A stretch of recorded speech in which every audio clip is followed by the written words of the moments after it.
Our program today was opened up by the junior ROTC members from South Doyle High School. For people growing up today, what are the incentives to serve in our military, and why does it still matter? Well, it still matters because we live in a dangerous world, and the military is tasked with protecting our nation, along with other aspects of the government, to protect our nation in the, as we used to say at Department of Homeland Security, in the away game. In the home game, you have other great institutions like Department of Homeland Security, FBI, people like that. And the good news is, and we learned a lesson after 9/11, was those that fight the home game and the away game now talk to each other. And many of the threats that are trying to get into our country don't get here because of the efforts of the away game fighters. But when they do get here, the boys and girls that of law enforcement take care of them pretty darn well. But why serve? So that's one reason. The other thing is just to serve your community and your country. You know, we have a great country, to say the least. We have a great country, a great people. You know, to be involved, much like what the mayor was describing, this, you know, build homes for veterans. What a wonderful thing that is. All volunteers, I would imagine. And that's the kind of thing that you can do in your local community. You don't have to build skyscrapers and all that. That's the kind of thing you can do in your local community. It's frankly the kind of things that we expect our veterans to do, but it's great to see that, you know, a great effort like that is overwhelmingly volunteer and well done. For those young cadets that were here, what would you give them for advice if you were to head backstage and just have a minute with them and wanted to let them leave with something special about their future? I mean, if they were, okay, the first thing I'd say about their future is it's unlimited. You live in America. You're Americans. But if they wanted to specifically ask me about the military, you know, the good news is we have a military that is very capable and all of that. Kind of the bad news is, though, and this is kind of our society these days, only 23% of American youth are qualified to join the military. The rest can't qualify, and but that doesn't mean that they're bad people. It doesn't mean that they can't find ways to serve. But again, specifically, if they're interested in joining the armed forces, I'd encourage them to do that. They will be different people when they get out. Not to say that they're not great people now, but it does tend to make you a vastly different, I think, a better person in a lot of ways. One of the things I oftentimes talk about, when I was a kid growing up in Boston, I lived in a solid working class neighborhood, white, Roman Catholic.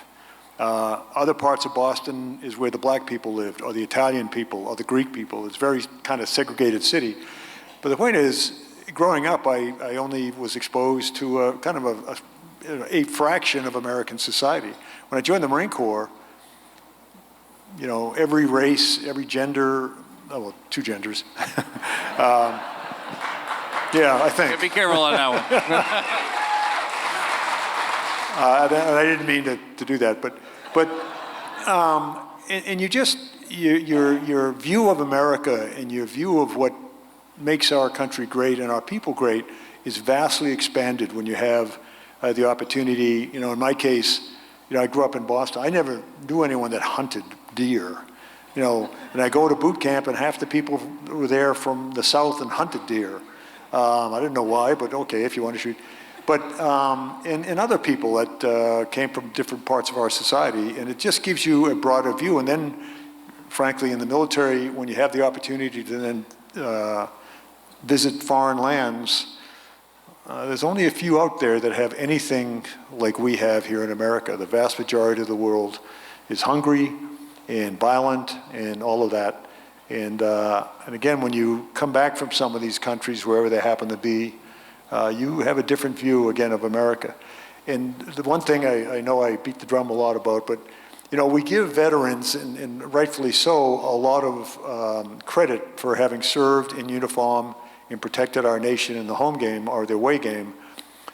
But what we don't oftentimes think about is the impact that veterans have had on our society. The average kid that comes in the armed forces comes in for about 4 years and then gets out. And as I say, very different people, much more focused in a lot of ways. And then they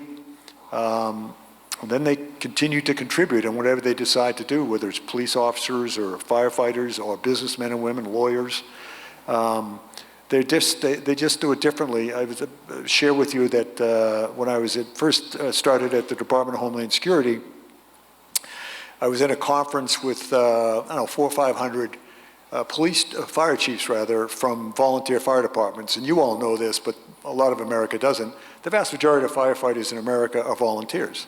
So these are men and women that find time in their own life to qualify to be firefighters, and then they give a certain amount of time a month to volunteer to rush to the house of a neighbor's house and save the family or whatever, or car accidents and whatnot. But the point is, as I was speaking with them, it just kind of struck me.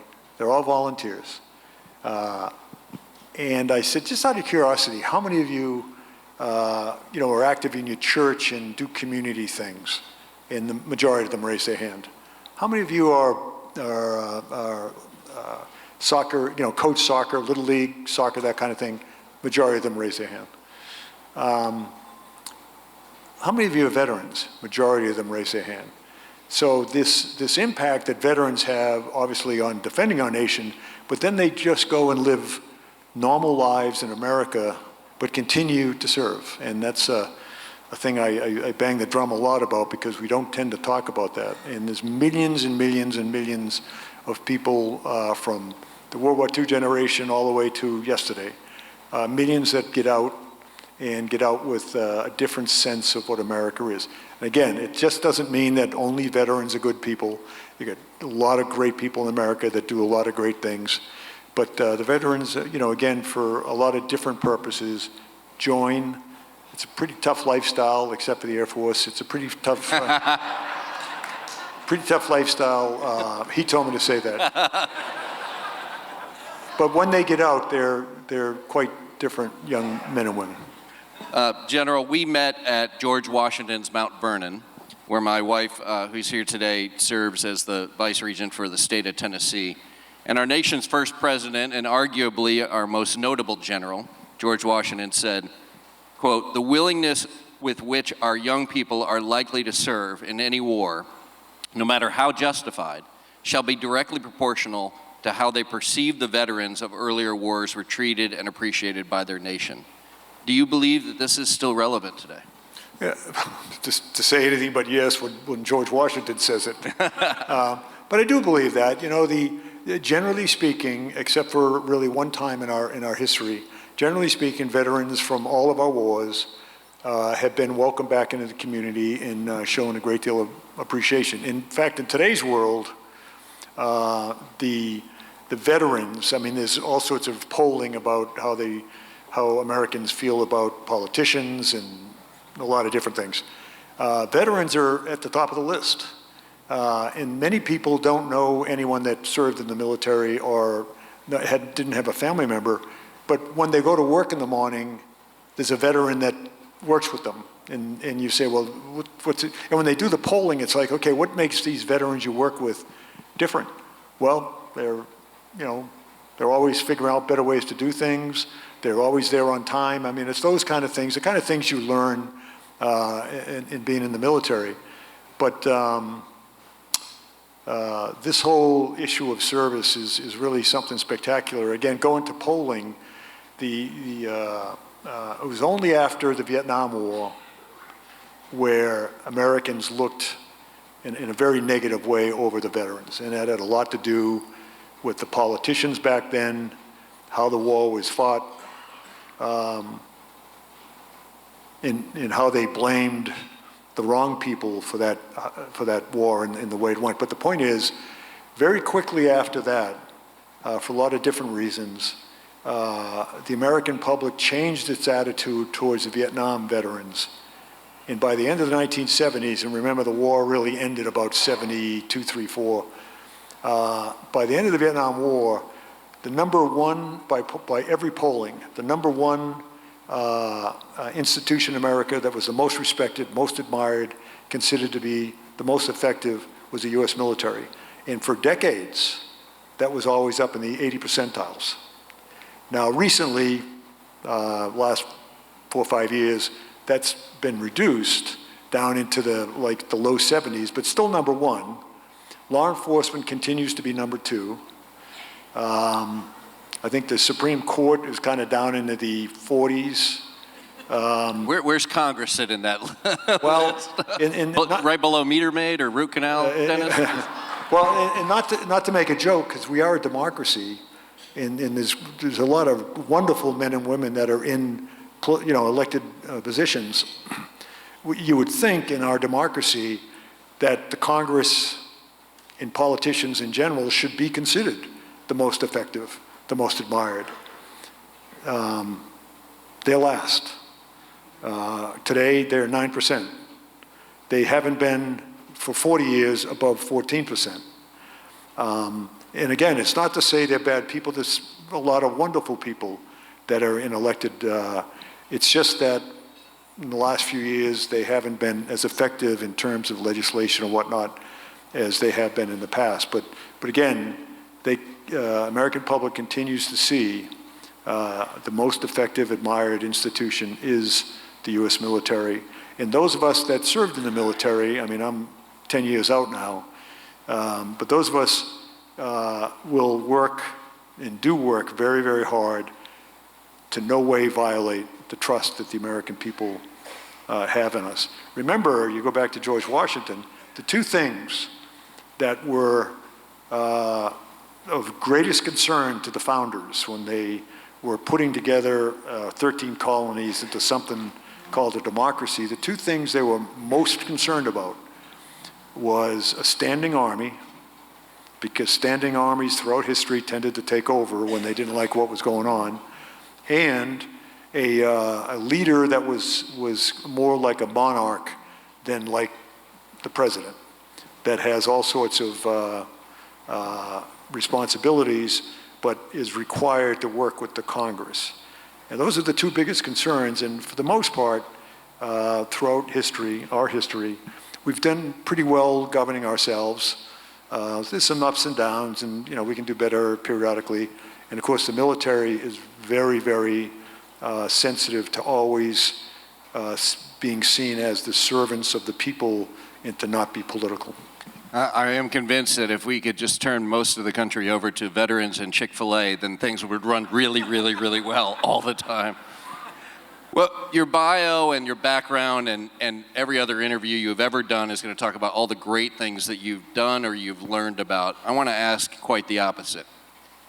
In all your time, what a leadership principle did you hold as a young lieutenant that later you realized was wrong or incomplete by the time you became a four-star general?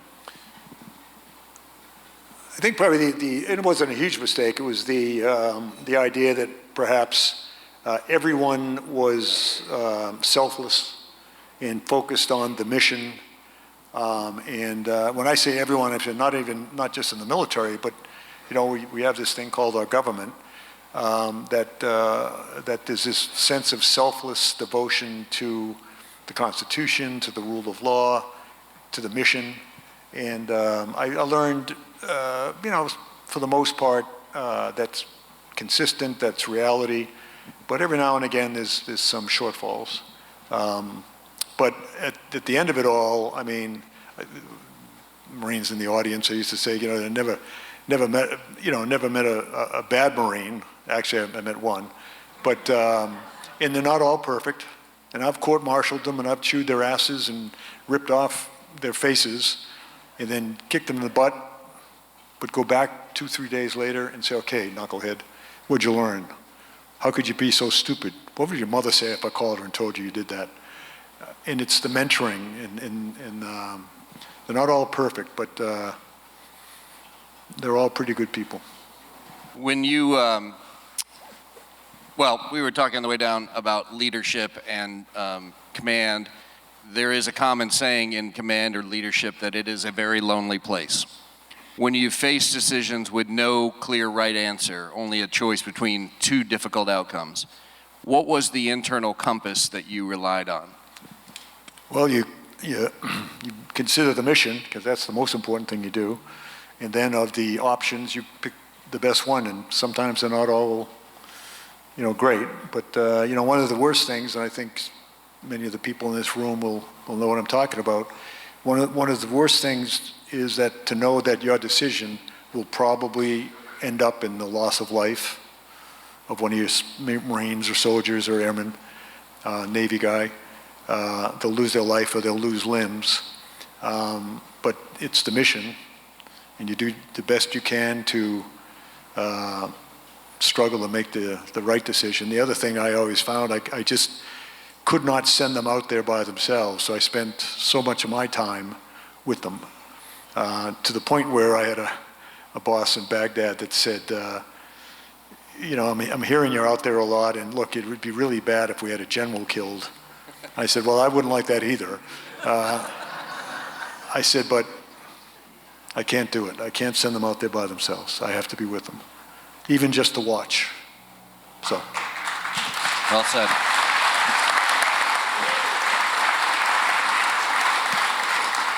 General, a famous philosopher of our time, heavyweight boxer Mike Tyson, once said, everyone has a plan until they get punched in the mouth.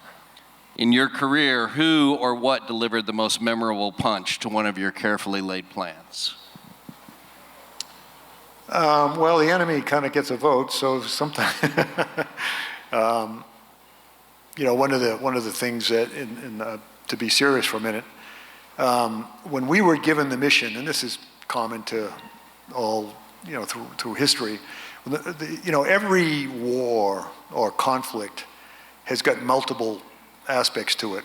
One of those aspects is the military, but it's got other aspects too. If you think about World War II, a huge part of what was going on was military to military, fighting. But the people in Washington, to include people like George Marshall and people like that who were military people, they never didn't think about what comes next after we defeat the Nazis or after we defeat the Japanese. What comes next? And out of that kind of thinking, because of what happened at the end of World War I, what came out of that thinking was the Marshall Plan, where we rebuilt our enemies so that the German people and other enemies would have a life and a future. We did the same thing in Japan. Douglas MacArthur, controversial guy, but did a heck of a job putting the Japanese government and economy back in shape. So when we were, to use a more modern example, when we were told to invade Iraq and what our country wanted to accomplish, the one thing we were, and here's the gut punch, the one thing we were always asking, okay, look, we're going to get to Baghdad. We're the Marines, the U.S. Army. We're going to get there. It's what happens when we get to Baghdad in further north? Who's going to run this place? As Colin Powell used to say, you break it, you break it, you own it. So we're going to do the right thing and take a brutal dictator off the page. We're going to hold people accountable that did horrible things to the Iraqi people for decades. But who's going to be in charge? And that wasn't a lot of thought given to that, which is why, in a lot of ways, the war in Iraq, and for that matter, Afghanistan, similar, kind of ended up the way it did. You've led Marines in combat. You've also advised presidents in the Situation Room. How does the battlefield of high-stakes policy differ from the tactical battlefield, and how is it similar? Well, I mean, it's similar in that you want to win. But winning is a relative term. I mean, when the president and I had the opportunity on some occasions to sit in the Obama sit room along with Secretary of Defense Robert Gates and then Panetta. And I was a backseat guy, but listening to the conversation and what they talked about and how they viewed what the issue was. And obviously I had a lot of experience in the Trump White House. And as I say, conflict in the world has got many aspects to it. we use this term DIME, D-I-M-E, diplomacy, intelligence, military, and economics. And those are kind of the four aspects of conflict. The U.S. military is theoretically responsible for one, the military part. So when you sit down in the sit room, much of the discussion should be this issue of, okay, what happens when we win, the military aspect of this conflict. Who's going to run the country? How do we develop it economically, that kind of thing. And I found myself, in my tours in Iraq, I spent most of my time as a general trying to redevelop or reestablish the agricultural industry in the desert, how do we pump more oil so that money could come back, so we would put the young Iraqi guys to work and money would come back into the country so that it could be rebuilt. And many times I was told, General, that's not your job. And I would say, like I said a lot, I know it's not my job, it's your job, but you're not doing it, so I'll do it. And I'll give you the credit, but we need to fix this. And so when you're talking to people who are not military, quite naturally, they try to appreciate the challenges of the military aspect, but rightfully, they don't always do it, but rightfully they should be talking about these social and economic issues and those kind of things if we're trying to make these countries right and better. The military part will always win at some cost, but we'll always win. It's the other part of it that's longer term, and it's not really the military's job.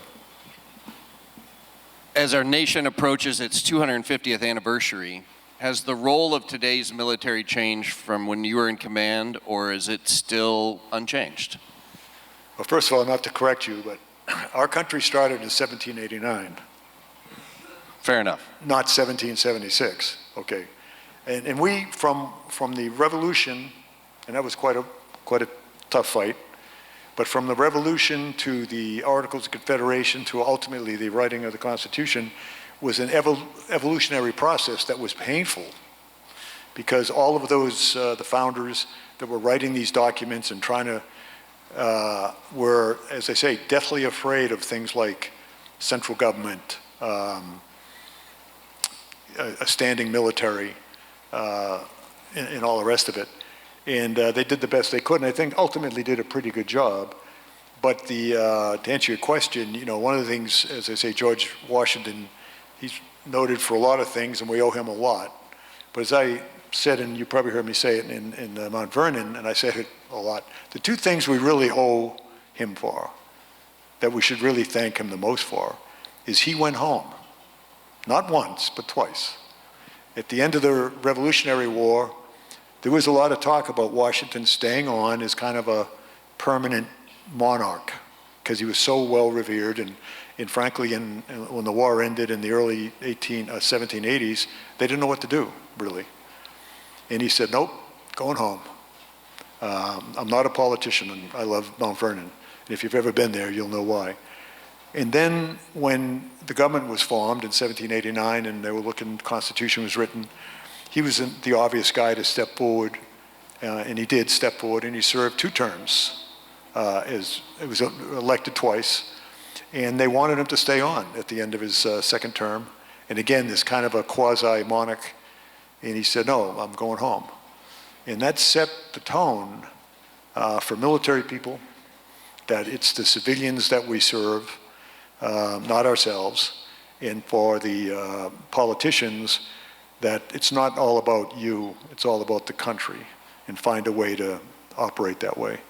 And one of the things, again, back on this issue of, there's always been this fear, there was a fear of a standing army, and we've done pretty well as a nation to have the right relationship between our military, our people, and our government. One of the great things, again, about our military, it's made up of your kids.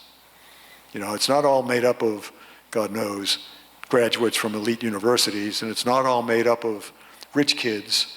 It's made up of American kids that to this day no one can really fully understand why some kid wants to join the military, but they do. And we've managed to make our military very reflective of our society.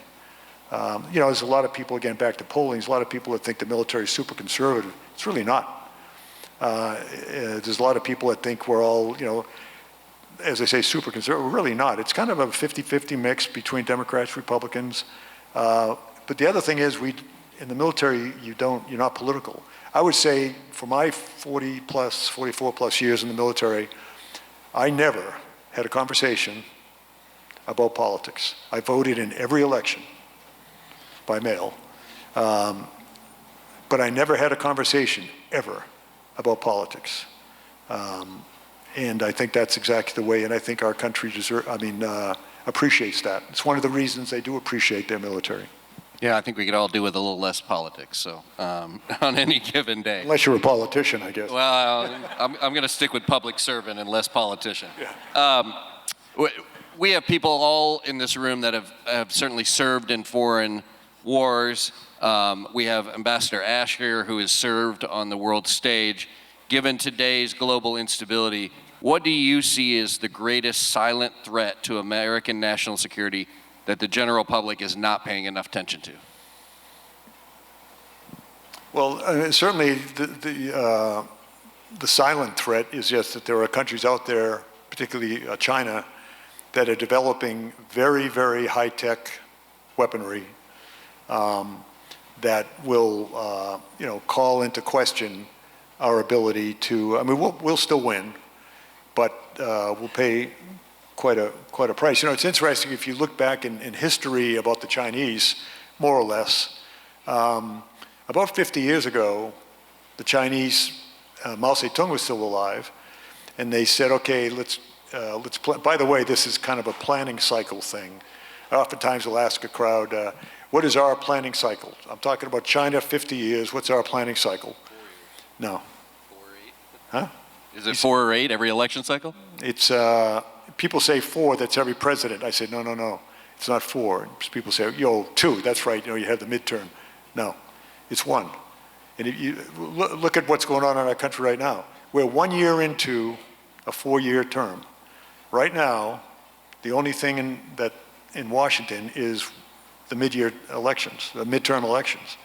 So every president, doesn't matter if it's Donald Trump or whoever, every president comes in, he's got about a year to get his or her policies to the greatest degree that they can to get their policies in place.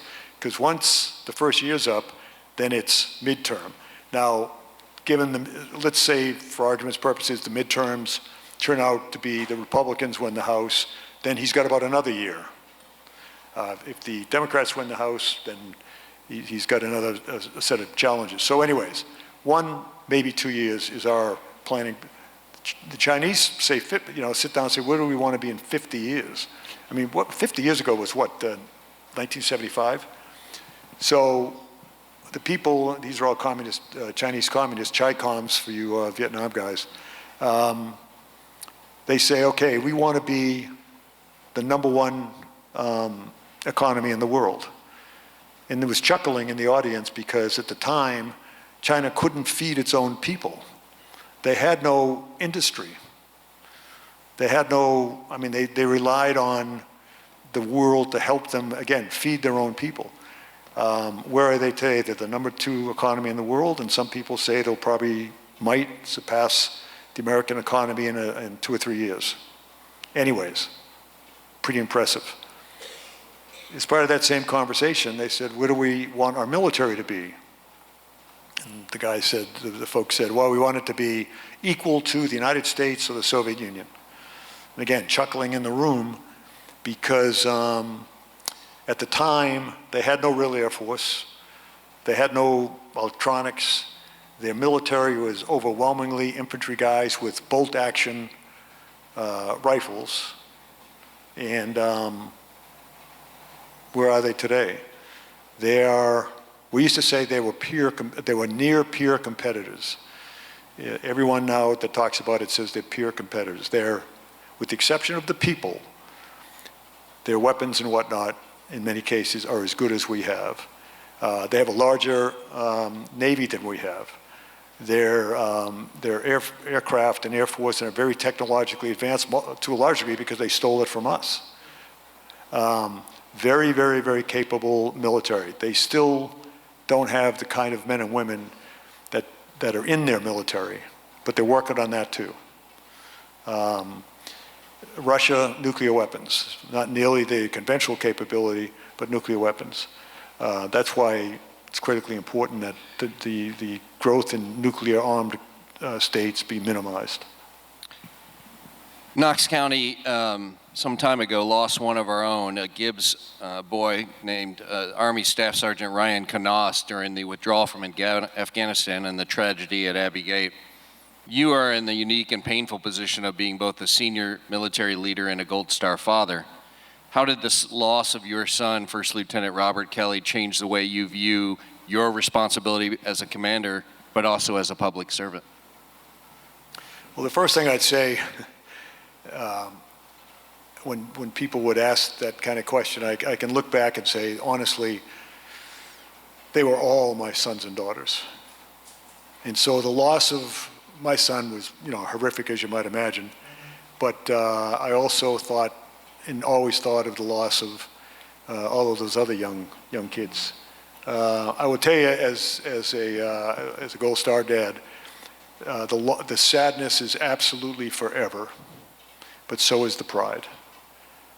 He was exactly where he wanted to be, doing exactly what he wanted to do, when it's surrounded by the best men and women on this planet, his buddies, Marines, Navy doc, when he was taken. And we're so incredibly proud of that. I think we as a nation, again, we hold up our fallen in a way. Of course, we only give them one day a year, but okay, I'll take Memorial Day. But we remember them, and we remember the sacrifice. And again, the vast majority of Americans can't even conceive of what warfare is like, let alone what you see in warfare and what can happen to you in warfare. Yet in their hearts, in their souls, they appreciate that effort. We should never, ever, ever take lightly the, to use our military. It should be not always the last resort necessarily, but it's not to be taken lightly. Even when you think you get every base covered, something invariably will go wrong and you'll lose. You'll lose. So, sorry. After all these years, what is one military habit you can't seem to turn off? Telling the truth. That's a good one. Yeah, applause for that. Again, I found, one of the things as you get more and more senior in the military, and I would say it's similar in most efforts, your view of life changes quite a bit. Now, as a second lieutenant, captain, major, lawyers were irrelevant to me, with all due respect to the lawyers. Public affairs people, get out of the way.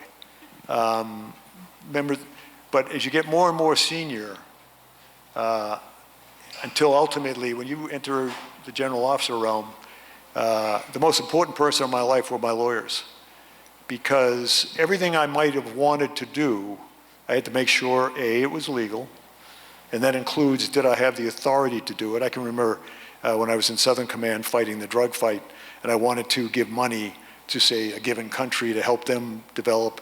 And a lot of times, my lawyers would say, hey, boss, you don't have the authority. That's Title 10 money, that's DOD money. Okay, then find a way, let's find a source that's legal that we can fund the Honduran Special Forces to do something. So it's hugely important. The other thing, as a senior military officer, one of the things when the junior people, when they get an order to do something, their assumption is that you're giving them a legal order.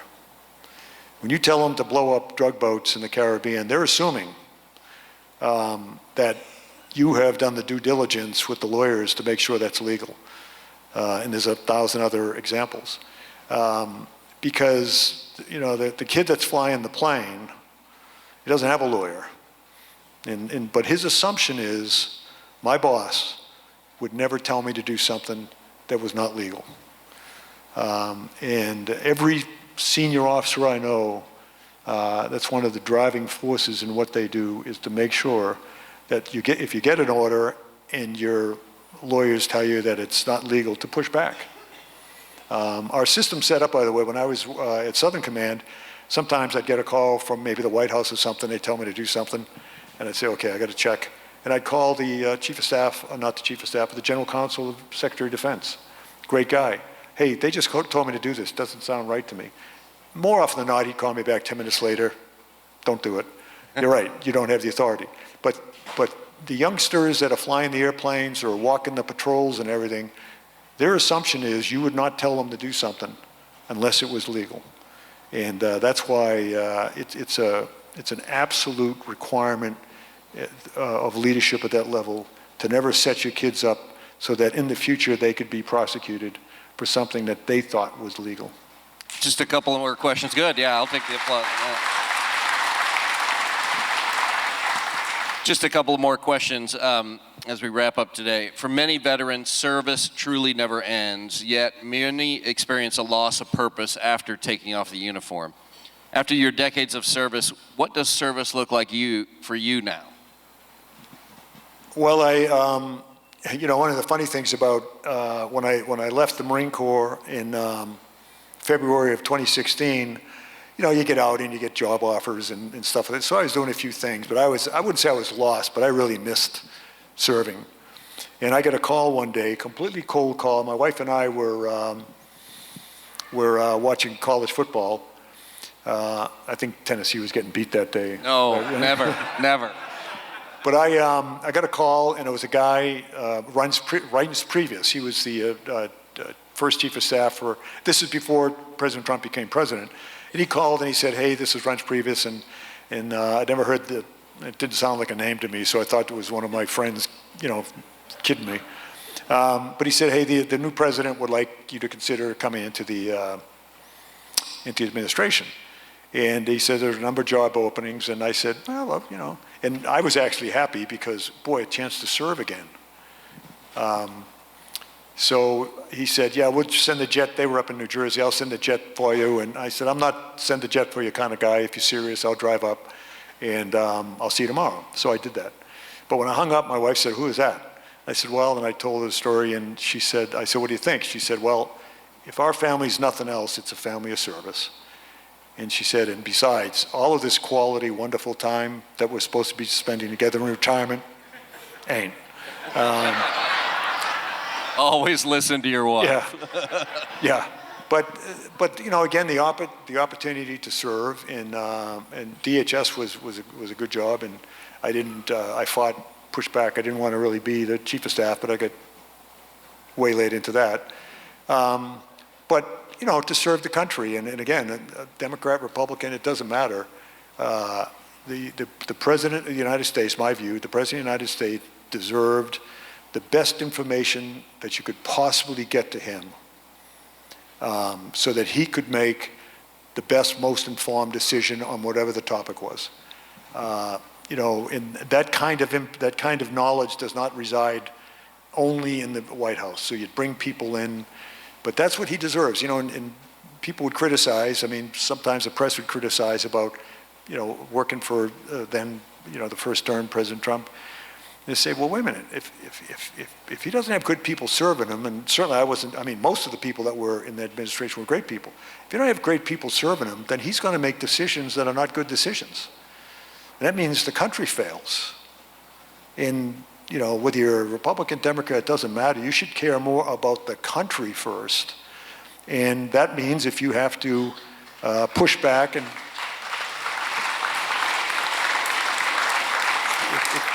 if you have to push back and ask the president to be patient so that you can bring the right kind of people in to give him a brief, and then at the end of it, when he says, I want to do this, then your job is to go and execute that. that's how I looked at it.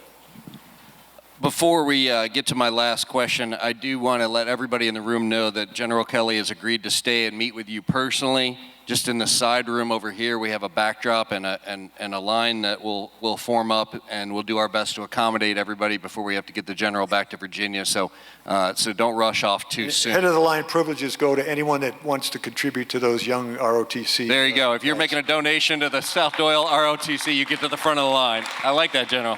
We got to keep you around. Maybe Operation Heroes Hill could have you back for a little bit more fundraising.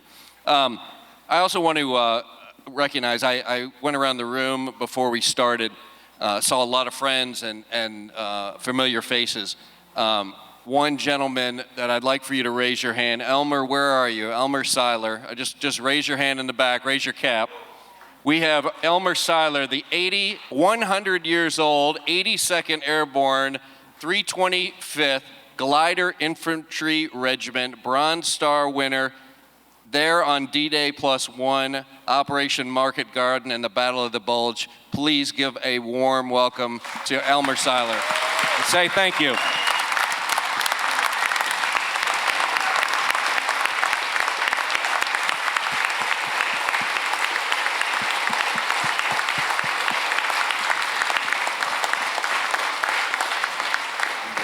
Elmer, we honor you today, and we thank you for joining us. It is our pleasure, more than you know.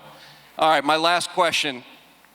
Today, we're joined by more than 350 Knox County veterans, representing every branch, nearly every branch of service, and certainly every age bracket. If this was the last time that you could address a room full of veterans, what is the one thing you would want to ensure is never forgotten? Well, their contribution not only to the defense of our country, but to the continued greatness of our country as civilians, as former Army, former Marine, former, and not to lose hope. A lot of times, depending on how much TV and the news you watch, you think it's all going to crap in a handbasket. It's not. It's just, I think all of us need to encourage those that want to step forward and lead in whatever capacity, whether it's an appointee position or an elected position, to just remember to think about what's good for America and American people. And that'll give you a great compass bearing for what to do day to day in your job. And that doesn't matter what level you are in terms of being elected or an appointed official. As I say, I've worked a lot with the Congress over the years and other administrations. There's great people. But sometimes, again, the system is such that sometimes it ties their hands, if you will. And I would encourage, not so much the World War II or the Vietnam guys, but I would encourage veterans to run for public office. I think this view, this expanded view of America that you gain having served in the military, again, as I described earlier, with people from all over America, every racial group and everything else, gives you really a different view of America in a wider view. So I would say if you're, less than 100, consider running for public office. But when you do interact with people who want to serve as your elected officials, I think the first question you ask is, what makes you think you're good enough to represent me and my family and my community? And if they convince you, then say, okay, and then you can get into some of the details. But as I say, I'll point it out, the vast majority of people who are elected officials that I've interacted with over my career were pretty darn good people. But I think sometimes, again, they can get their hands tied because of the system and whatnot. But I worked on Capitol Hill for 4 years, got to know Democrats, Republicans. It was a different time. But they are the solution to whether it's health care. Well, they are the solution, working with our president, whoever the president is at the time. It's a collaborative effort. And you should, every chance you get, remind them of that, I think. Have faith in our country. Well, yeah, but also try to get the right people around for office. There you go.